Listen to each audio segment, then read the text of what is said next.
Special counsel Robert Mueller filing yet more charges against former Trump campaign chairman Paul Manafort. Manafort and a Ukrainian business associate are now accused by Mueller of obstructing justice by trying to tamper with witnesses. This is the third time that Mueller has added to charges against Manafort. None of it has anything to do with the Trump campaign. And in an effort to rein in Mueller's runaway $17 million investigation, if you can call it that, the House today approved a bill by the chairman of the Freedom Caucus, Congressman Mark Meadows, that would audit Mueller's special counsel operations and staff. Our first guest tonight says the Manafort indictment is overkill, another example of Mueller abusing his power in an investigation that's become disastrous. Joining us tonight, Judicial Watch President Tom Fitton. Tom, good to have you with us. Manafort's going to set some sort of record as the most indicted man in political history. What in the world is gained by the special counsel adding to these charges and making these extraordinary charges that have really nothing to do with the Trump campaign? They have nothing to do even with the modern era in American politics.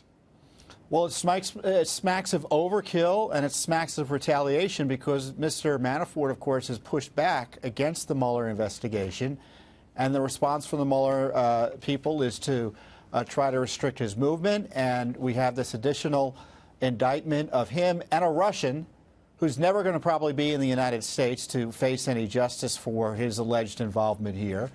And it just shows you that Mueller is focused on justifying his own operation as opposed to doing what he was hired to do, which is to investigate whether the Russians colluded with the Trump campaign. And obviously that never happened. So now, as you pointed out, he's meandering and wandering along these paths related to Manafort. And if I were the president, I would look at this investigation as something requiring a pardon analysis, because I don't know whether Manafort did anything wrong or not. But I don't trust Mueller to figure it out. And I know that if he did anything wrong or not, he would never have been indicted but for his relationship with then-candidate Trump. So if in those circumstances, a pardon may be warranted. A pardon, but none of it gets to the root issue, which is the fact that a special counsel is continuing to operate to obstruct and to impede governance on the part of a duly elected American president. It makes absolutely no sense. We're probably going to be caught in this this morass for some time. I want to turn to the most recent development, though. As an ex-Senate staffer now indicted as part of a federal investigation of the handling of quote-unquote sensitive information, working on the Senate Intelligence Committee led by Richard Burr and Vice Chair Mark Warner. What do you make of it? Well, the deep state is operating in the Congress, in the Senate, evidently. This anti-Trumper leaking information, it looks like, to the media, including extremely friendly media he had a personal relationship with, evidently trying to harm and destroy Carter Page, who was obviously linked to the Trump campaign, however tangentially. What's interesting here about this, Lou, is the media knows who did the illegal leaking of classified information.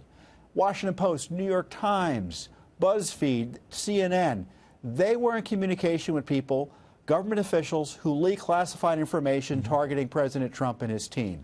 They're all witnesses, potentially subjects of investigation.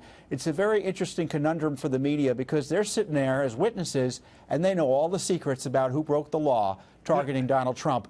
And this indictment, which is the first maybe of, remember, there are 27 leak investigations. This is only the first indictment. Yeah, 27 that we've been told of, if you will. Well, that's true. Listening to Attorney General Jeff Sessions, he makes it sound like there could be even more, talking about there are 3 times as many leak investigations as at any other time that is being led from his Department of Justice. It'll be interesting to see if anything materializes as a result.